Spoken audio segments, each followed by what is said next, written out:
Vamos a comenzar hoy el capítulo 3. Pero antes de eso me gustaría leer los últimos dos versículos del capítulo 2 porque parece que los dijimos un poco rápido la semana pasada, ¿verdad? Porque ya era tiempo, ¿verdad? El tiempo que usualmente usamos aquí. Y para aclarar solamente algunas cosas, ah, vamos a leer del 45 en adelante. 2:45 en adelante dice: y vendían sus propiedades y sus bienes y lo repartían a todos según la necesidad de cada uno, y perseverando unánimes cada día en el templo y partiendo el pan en las casas, comían juntos con alegría y sencillez de corazón, alabando a Dios y teniendo favor con todo el pueblo, y el Señor añadía cada día a la iglesia los que habían de ser salvos. Vamos a orar. Padre, te damos gracias por permitirnos estar aquí en esta tarde. Gracias, Padre, por tu presencia a través de la alabanza, Señor. Gracias por el trabajo que estás haciendo en nuestras vidas, en cada una de las personas que tú has llamado aquí, mi Dios. Queremos pedirte, Espíritu Santo, que interpretes, Señor, tu palabra. Mi Dios es tu palabra, y no quiero, mi Dios, en ninguna manera mermarla, Señor, sino al contrario, que tú seas exaltado, mi Dios, y que en esta tarde tú le hables a tu pueblo, Señor, y a través de ella, Señor, tú los, uh, los hagas crecer, Padre, en tu palabra. Nos hagas crecer, Padre, en el nombre de Jesús. Espíritu Santo, toma control. Amén. Dice el verso 45, ¿verdad? Estos dos versículos son de los más famosos, ¿verdad? Y más comunes, casi cuando Dios entra en tu vida, ¿verdad? Que tú lo dejas entrar, porque no sé si sabes, pero a Dios hay que dejarlo entrar. Dios no entra a la fuerza en la vida de nadie. Dios, cuando tú dejas entrar a Dios, los cambios empiezan a pasar en tu vida. Entonces, dice, ¿verdad? Que los primeros discípulos, ¿verdad? Cuando llegó el Espíritu Santo, dice que vendían sus propiedades y sus bienes y decían tener todas las cosas en común los unos con los otros, ¿verdad? Y casi siempre cuando Dios viene a tu vida, como que el Espíritu Santo te recuerda de estas escrituras. No sé si a ti te ha pasado, pero a mí me ha pasado varias veces, ¿verdad? Que de alguna manera te sientes conectado a las personas, a los cristianos, a los que están en la iglesia, ¿verdad? Y sientes un amor, ¿verdad? Por esas personas. Y sientes que los podrías ayudar, quisieras ayudarlos en todo, y sientes, no lo sabes, pero se te afigura que los demás sienten lo mismo por ti, y ojalá que lo sientan, ¿verdad? Pero eso es lo que nosotros nos gustaría entender, y eso es lo que estaba pasando aquí en realidad, porque tenían el Espíritu Santo dentro de ellos. Y dice, ¿verdad? Que decían entre ellos tener en común todas las cosas, y vendían sus propiedades y sus bienes y lo repartían a todos según la necesidad de cada uno. Yo creo que mayor, si alguien quiere convencer a alguien de algo y esta persona está dispuesta a deshacerse de lo que tiene, yo creo que no hay mayor convencimiento. Estas personas estaban totalmente convencidos de que Jesucristo era el Mesías y de que Jesucristo iba a regresar. ¿Por qué estaban tan convencidos? Bueno, recordemos que muchos de ellos miraron a Jesús después de haber sido muerto. Entonces básicamente miraron lo que era imposible, a un muerto andando en medio de ellos. Yo creo que si tuviera uno una experiencia de ese tamaño, ¿verdad? Y que no se te apareció a ti solo, sino a 12 y después hasta 500 personas, estas personas estaban decididos que aunque la gente les dijera, no, no es cierto, no es el Mesías, ellos tenían pruebas, dice la Biblia, indubitables de que Jesucristo había resucitado. Y debido a ese acontecimiento pasó todo lo que vamos a leer en el libro de Hechos, porque no podían detenerlos de hablar la verdad, porque ellos sabían, como dice Juan, ¿verdad? Nosotros sabemos lo que vimos y lo que palpamos con nuestras propias manos, dice, y nadie nos podía decir lo contrario. Y debido a todo lo que aconteció, se escribió lo que hoy conocemos como el Nuevo Testamento. ¿Por qué es que los primeros discípulos vendían y decían tener en común todas las cosas, vendían sus propiedades y todo? Número uno, porque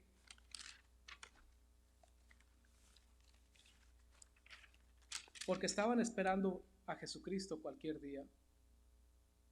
Eso es algo que la iglesia ha perdido el día de hoy. Tenemos como por la venida de Jesucristo que será algún día. No lo estamos esperando el día de hoy. Estamos esperando quizás profecías o cosas que se cumplan. Estamos esperando a que nuestro vecino se convierta primero. estamos esperando a alcanzar una cierta tarifa en el banco, estamos esperando a manejar lo que queremos manejar. Muchas cosas es porque tenemos la vista en la tierra. ¿Por qué estaban dispuestos a deshacerse de lo que tenían y repartirlo entre los demás?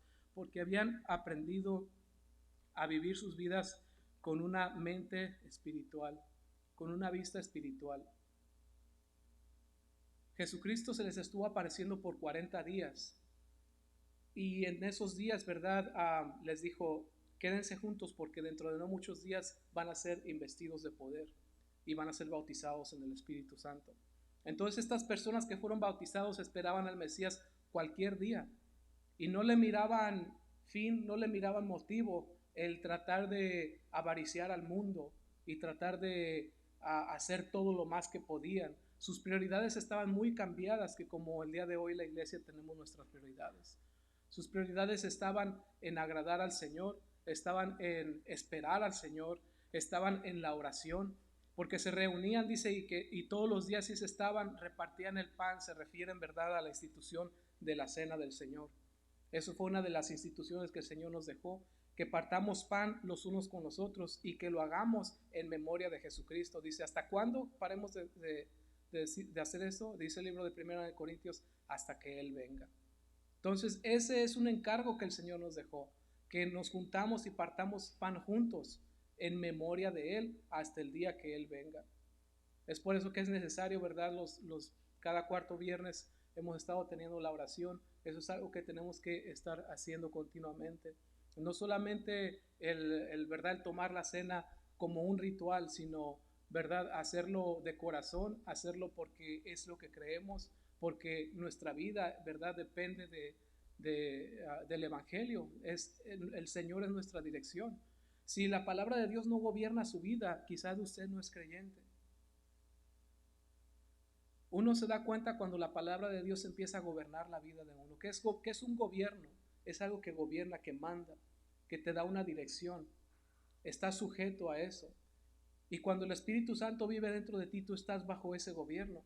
Y bajo ese gobierno haces todas las cosas. Y ese gobierno tiene beneficios. Y ese beneficio es el tener la presencia de Dios. ¿Sabes que cuando tú levantas las manos y sientes la presencia de Dios, sabes que eso no lo tiene la gente de allá afuera? ¿Sabes de que ni siquiera se lo imagina? ¿Sabes de que la gente de afuera tiene un vacío en su corazón que no lo puede llenar? Y que tú con doblar tus rodillas puedes sentir la presencia de Dios. Eso es lo que el Señor te da, eso es lo que el Señor nos da. Dice que vendían sus bienes y los repartían, ¿verdad? Según la necesidad de cada uno. Podemos mirar la compasión. Cuando el Espíritu Santo está en uno, ¿verdad? Tienes discernimiento y tienes compasión por los demás. El tú, el yo empieza a desaparecer, ¿verdad? Cuando miras personas prepotentes, inclusive dentro de la iglesia a veces hay, ¿verdad? Que se trata todo acerca de ellos. Es muy difícil pensar que esa persona, ¿verdad? Tiene al Espíritu Santo dentro de ellos. Puede tener conocimiento, pero el tener al Señor es otra cosa. ¿Qué dice el libro de 1 Corintios? Que el amor no busca lo suyo, no se envanece, dice, ¿verdad? Se goza de la verdad, todo lo sufre, todo lo cree, todo lo espera y todo lo soporta. Y estas personas, ¿verdad? Repartían conforme la necesidad, ¿verdad? Y dice que aún así, dice, estaban con alegría, comían en las casas con alegría y con sencillez de corazón y alababan a Dios teniendo favor con todo el pueblo. Dice, y el Señor añadía a la iglesia cada uno de los que habían de ser salvos. En cuanto a la ofrenda esta que está mirándose aquí, es necesario que yo les hable de esto. No me gusta hablar de ofrendas porque al diablo le gusta malinterpretar siempre la ofrenda. No sé si se han fijado, ¿verdad? Pero cuando muchas veces me han preguntado acerca, ¿verdad? De las ofrendas y de los diezmos. Y si se va a Facebook va a encontrar una de basura ahí que parece un basurero, ¿verdad? Cuando pone el diezmo, ¿verdad? Hay personas que se enojan tanto, ¿verdad? Dicen, no, eso es para los israelitas, eso no nos toca a nosotros. Ese fue un pacto entre Dios y los israelitas. Miren lo que dice Malaquías y todas estas cosas. Y la mayoría de esas personas, ¿verdad? Si leyeron la Biblia de lado a lado, ¿verdad? A lo mejor ya se les olvidó la mitad.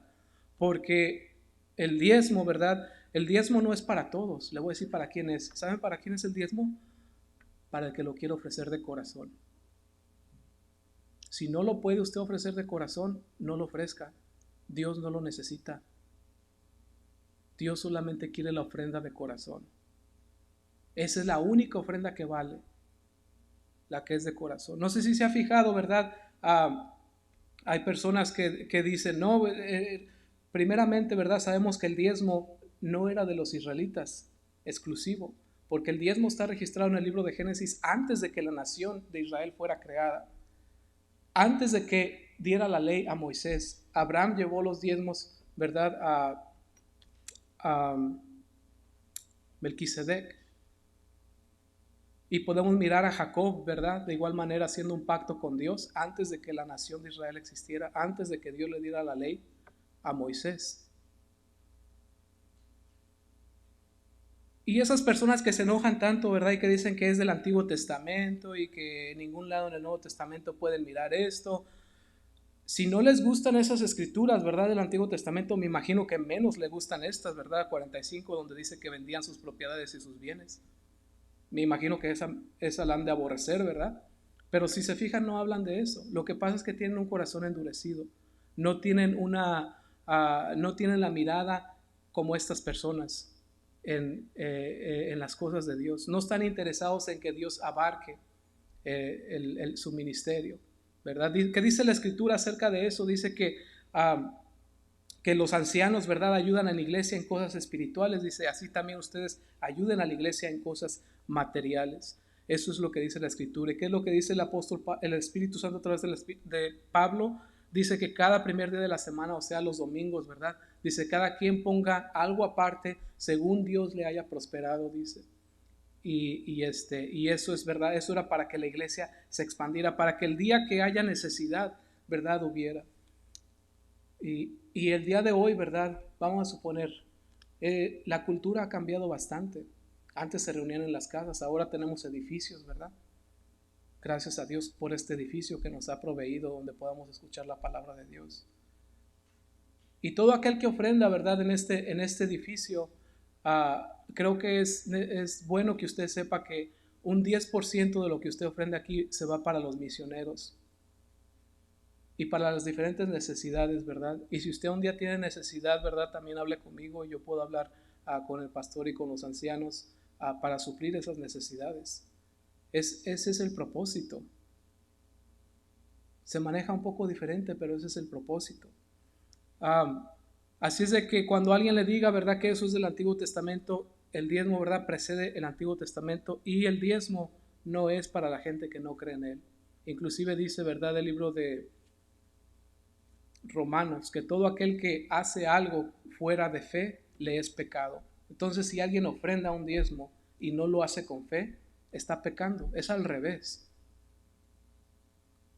Toda su ofrenda, así sea $1, sean $5, sea lo que sea, el día que el Señor se lo ponga, hágala de corazón y el Señor la va a multiplicar. Y eso es necesario, ¿verdad?, que yo enseñe a la iglesia. Ahora sí vamos a comenzar en el capítulo 3. Dice, Pedro y Juan subían juntos al templo a la hora novena de la oración, y era traído un hombre cojo de nacimiento, a quien ponían cada día a la puerta del templo, que se llama La Hermosa, para que pidiese limosna de los que entraban en el templo.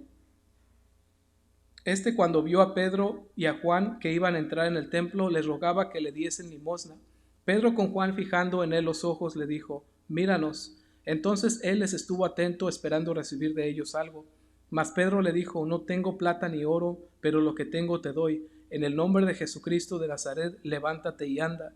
Y tomándole por la mano derecha le levantó, y al momento se le afirmaron los pies y los tobillos.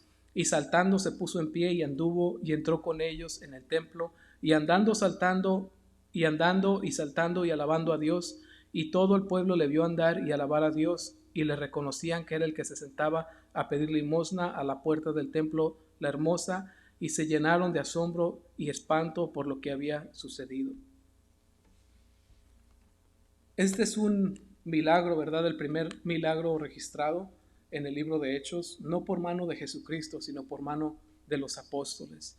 Dice, ¿verdad? Ellos, podemos mirar ahí, está uno de los hábitos, ¿verdad? Que ellos hacían. Dice que iban al templo a la hora de la oración. La hora de la oración era a las 3 de la tarde. Los judíos usualmente tendían, ¿verdad?, a tener el hábito de orar 3 veces al día, en la mañana, en la tarde y más en la noche, ¿verdad? Entonces ese era el tiempo de la oración. Y dice que siempre llevaban, ¿verdad?, ahí a un cojo de nacimiento, al templo, ¿verdad? El templo tiene muchas puertas, el templo de Israel de esta época, el segundo templo. Una de esas puertas se llama la Hermosa. No es el templo el que se llama la Hermosa. Yo sé que así se mira como que dice eso, pero quien se llama la Hermosa es la puerta. Esa puerta específicamente, ¿verdad?, que está al lado este del templo, del segundo templo de Israel. Y dice que llevaban ahí a este hombre, ¿verdad? Nunca había caminado, ¿verdad? Desde bebé, no sabía ni siquiera caminar, no sabía ni lo que era. Así es de que usted se imaginará cómo estaba aquel hombre brincando. No sabía que tenías que poner un pie enfrente de otro. ¿Sabes cómo enseñas a los bebés a caminar? Los agarras de la mano, ¿verdad? Y empiezan a caminar y como que se quieren caer, ¿verdad? Este hombre estaba agradecido con Dios por lo que estaba viendo, pasando en su vida. No sabía si brincar con los dos pies juntos, si qué, pero me imagino, ¿verdad?, que estaba brinque y brinque y alabando a Dios, y toda la gente miró aquello y se espantó, ¿verdad? Y decían, ¿qué está pasando aquí? Nunca había caminado en su vida, no sabía que tenía que poner un pie enfrente del otro, pero aún eso no le detuvo de alabar a Dios. ¿Por qué pusieron a este paralítico ahí? De ese lado, ¿verdad?, de estar en el templo, ¿verdad?, tenemos el atrio de los gentiles, que es el primero, ¿verdad? Después tenemos 5 escalones y entramos al atrio de las mujeres, que es ahí donde se dan las ofrendas y donde ponían al paralítico. O sea que pusieron al paralítico ahí con un propósito, porque entrando al atrio de los gentiles, ¿verdad?, es donde vendían las chivas y las borregas y las palomas, donde vendían, ¿verdad?, las palomas por más de lo que deberían de venderlos. Es donde Jesucristo vino y hizo un azote de cuerdas en el atrio de los gentiles. Los gentiles no podían subir más para arriba porque eran gentiles, ¿verdad? Después de ese estaba el atrio que le llamaban el atrio de las mujeres. El atrio de las mujeres era un lugar, ¿verdad?, donde se recogían ahí las ofrendas. En ese atrio existían 2 manoras gigantes, ¿verdad?, que significaban la luz, ¿verdad?, del Señor. Cuando Jesucristo habló, ¿verdad?, en el libro de Juan y dijo, yo soy la luz del mundo, ahí estaba parado en el atrio de las mujeres, junto a las 2 manoras que referenciaban, ¿verdad?, cuando Dios estuvo con el pueblo de Israel como una columna de fuego en el desierto. Entonces Jesucristo se para a un lado, ¿verdad?, de estas columnas y dice, ¿verdad?, yo soy la luz del mundo, diciendo, ¿verdad?, yo soy el mismo que estuve con Israel en el pasado. ¿Y qué es lo que hace después? Va y le da la vista a un ciego, ¿verdad?, confirmando que Él es la luz del mundo. Entonces, ahí donde se recogían las limosnas, ahí es donde dejaron a este paralítico, para que a la hora de recoger la limosna, ¿verdad?, más de alguno, si no por compasión, por religión. ¿Por qué? Porque había tres formas de que la gente en aquel tiempo, en aquella cultura, supiera que alguien era una persona devota a Dios. La primera es que asistiera a la oración. La segunda es que diera limosna. Y la tercera es que fuera hospedatario, que diera hospedaje. Y cuando una persona, ¿verdad?, oraba y daba hospedaje, ¿verdad?, y diera limosnas, era de buen nombre en la cultura de aquel tiempo, ¿verdad? Por eso entonces llevaban a este paralítico ahí, para que alguien le diera limosna, sino por compasión de corazón, para quedar bien con la gente, ¿verdad? Porque recordemos que en esa cultura también se llevaba mucho a cabo el ensalzar a los hombres, ¿verdad? A mí no me gustan esos lugares donde ensalzan a las personas, hermano. Y casi más bien trato de darle para el otro lado, porque no hay ninguno grande. El único grande es Jesucristo. Hay muchas iglesias que les gusta ensalzar, ¿verdad?, que tal predicador, que el fulano de tal, ¿verdad?, que el apóstol y que no sé quién más, y el reverendo, y muchos nombres muy ensalzados, ¿verdad?, que el Señor lo usa en la sanidad y que no sé qué tanto. Entonces la gente se amontona, pero no hay ninguno grande. Inclusive ni siquiera el don de la sanidad no se asienta sobre ninguno. Sería antibíblico. ¿Por qué? Porque Pablo, siendo quien era y teniendo todos los dones, no tenía el don de la sanidad a disponibilidad. El don de la sanidad quiere decir, la palabra griega quiere decir el regalo, ¿verdad? Y el regalo lo recibe no el apóstol, ni el profeta, ni el maestro, ni el pastor. Lo recibe la persona a quien Dios ha sanado. El regalo, el don de la sanidad, lo tiene el que queda sanado. Ese es el regalo de la sanidad. Así es de que a veces la gente se va buscando burbujas, ¿verdad? Por la necesidad. Y hay personas sin escrúpulos, ¿verdad? Que les gusta hacer mercadotecnia utilizando la necesidad de las personas. Y no está bien. Todas esas cosas se tienen que exponer. Y verdad, estas personas eran así. Los judíos no eran diferentes que el día de hoy, ¿verdad? Dicen que cuando pasaba el más gorrudo de ellos, ¿verdad? Los de más altos rangos, entre ellos, ¿verdad? Decían, no, espérate, no des la ofrenda, vamos a sonar la trompeta para que la gente mire qué bien ofrendas tú, ¿verdad? Para ensalzarlos, para darles el buen nombre, para que miren qué santo es, o qué hombre tan devoto, no hay nadie como él. Y era lo que hacían. Antes de ofrendar, ¿verdad? Y venía, ¿verdad? Tal sacerdote o tal miembro del Sanedrín y anunciaban a la persona y los trompeteros, ¿verdad? Comenzaban y entonces empezaban ellos y daban su diezmo, ¿verdad? Daban su ofrenda y para recibir la gloria, ¿verdad? Inclusive Jesucristo mismo los reprendió, les dijo, ustedes son hipócritas, dice, porque les gustan los buenos puestos, las buenas plazas, dice, hacen oraciones largas, dice, y elocuentes para que la gente las oiga, pero sus corazones están en otro lado. Y eso es lo que les decía. Entonces lo llevaron ahí.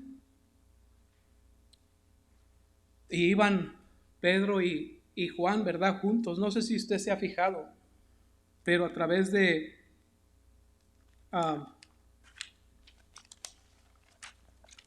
la escritura, ¿verdad? Pedro y Juan siempre son inseparables. No sé si usted lo ha notado, pero cuando Jesucristo encontró a Pedro y a Juan, estaban juntos pescando. No son hermanos.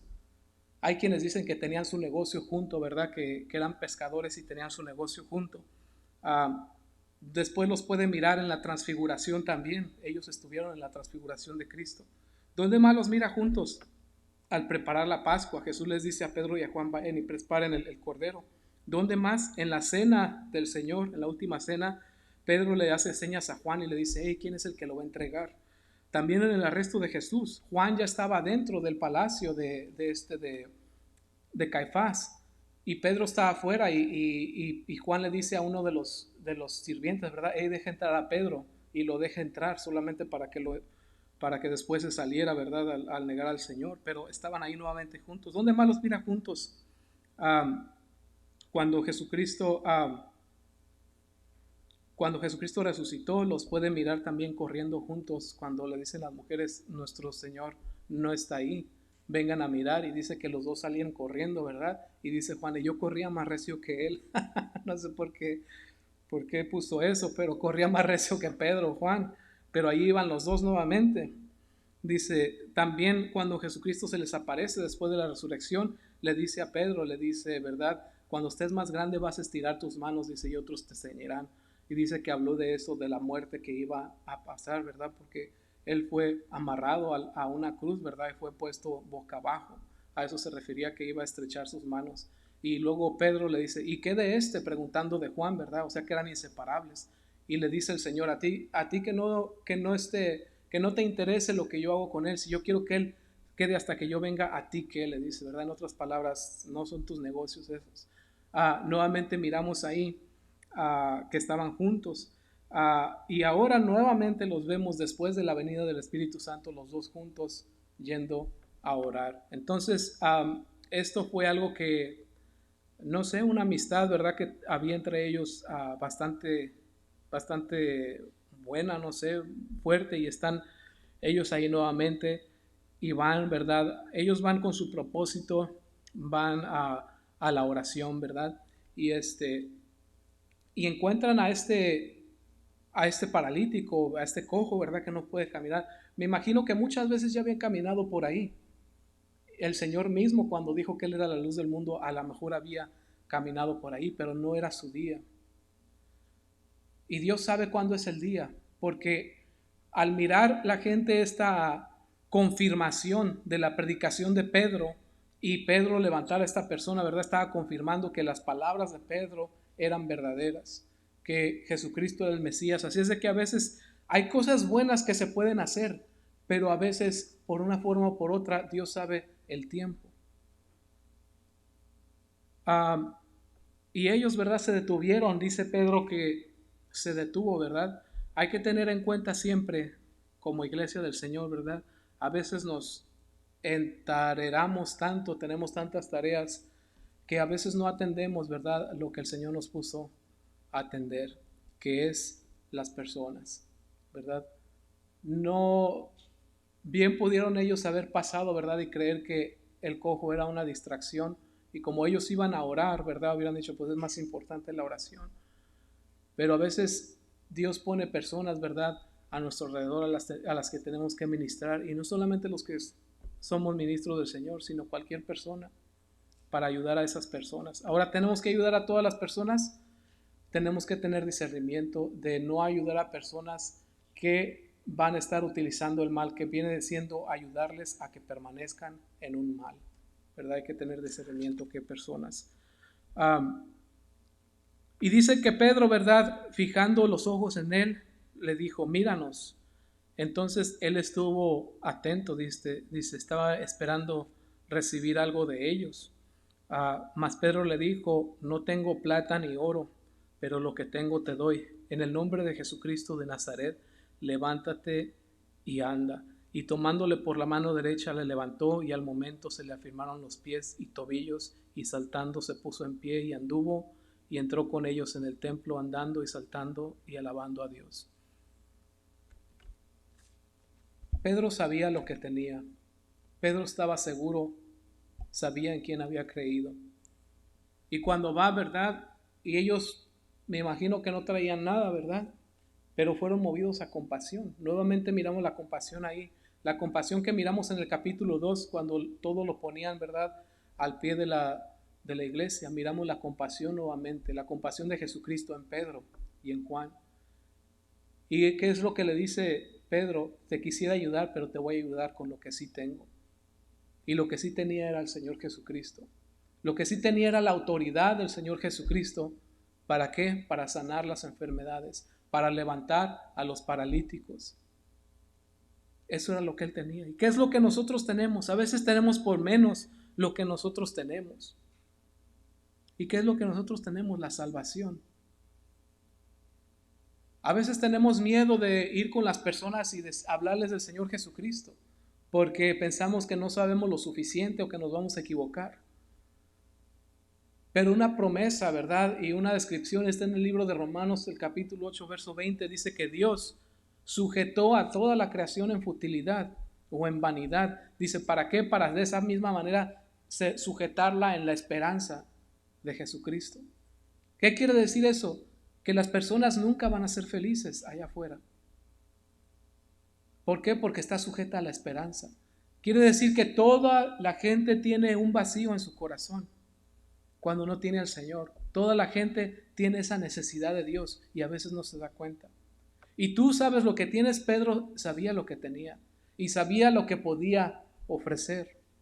Sabía que Dios le había dado el ministerio de la restauración, de la reconciliación de las personas hacia Dios. Y eso es lo que Pedro sabía y eso es lo que le ofreció, ¿verdad? Y dice que este hombre, ¿verdad? Brincó. Vamos a mirar aquí. Dice, le tomó por la mano y le levantó.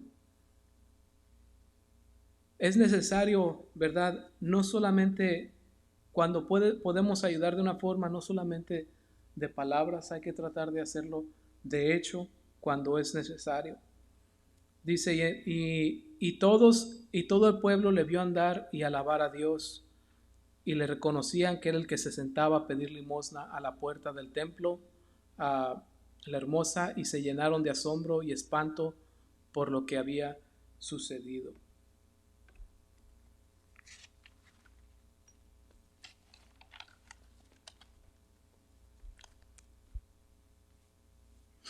Sabes que el Evangelio dice que es salvación para todos los que creen. Para otras personas puede ser, no sé, se les afigurará que es pérdida de tiempo, ¿verdad? Pero es salvación, dice, para todo aquel que cree. ¿Qué es lo que el Señor nos ha dado? Nos ha dado vida eterna. Que si se fijan, dice el último verso del capítulo 2, ¿verdad? Dice, y el Señor añadía cada día a la iglesia a los que habían de ser salvos. Eso implica que la gente que creía era ¿qué? Salva. Lo está declarando la Biblia ahí. Entonces, Dios es el que trae a las personas y dice que los que vienen los trae el Señor. ¿Para qué? Para ser salvos. Son salvos. Y eso es la palabra que tú cargas, una palabra que trasciende nuestro tiempo normal, nuestra época, nuestro mundo, y que lleva a las personas a más allá, a vivir una vida eterna. Yo creo que voy a terminar aquí porque vamos a presentar al niño. Le voy a pedir, vamos a orar. Padre, te damos gracias por tu palabra en esta tarde, Señor. Gracias por las escrituras que nos dejaste, Señor. Enséñanos, Padre, a ser valientes, mi Dios, con tu palabra, para poder ser buenos testigos tuyos, Señor. Enséñanos, Padre, a tener la valentía y la certeza, Señor, de creer que tenemos la palabra, Señor, que puede reconciliar al mundo a ti, mi Dios. Gracias por tu Espíritu Santo en nosotros. Gracias por tu gracia en nosotros, Señor, por tu misericordia en nuestra vida, Padre. Gracias por llamarnos, por hablarnos, Señor, sin nosotros merecerlo. Gracias por, Padre, por la dirección que nos das. Gracias por enseñarnos tu verdad, Señor, y no fábulas, Señor. Gracias por que nos has enseñado a seguirte a ti, Señor, y no a seguir a los hombres, Padre. Gracias por llamarnos a esta verdad, Señor. Ayúdanos a compartir esta verdad con los demás, Señor, a quitar las vendas, Señor, que inclusive existen dentro de tu iglesia, Señor. Te pido que bendigas a cada uno de mis hermanos aquí presentes y que los hagas útiles para ti, Señor, en el reino de los cielos, Señor, que sean buenos testigos tuyos, Padre. Y, sabemos que el ser testigos tuyos no quiere decir que tenemos una multitud de seguidores, Señor, sino que somos fieles en predicar tu evangelio, Padre. Y sabemos que eso es, Señor, lo que importa y a lo que nos has puesto. Las convicciones tú las darás, Señor, o las darás inclusive aún después de que nosotros ya no estemos aquí. Enséñanos a serte fieles en todo lo que nos pongas a hacer. Perdona nuestros pecados, Señor, y danos un corazón, Señor, que ame lo que tú amas y que odie lo que tú odias, Padre. Te damos gracias por este día estar aquí en el nombre de Jesús. Amén.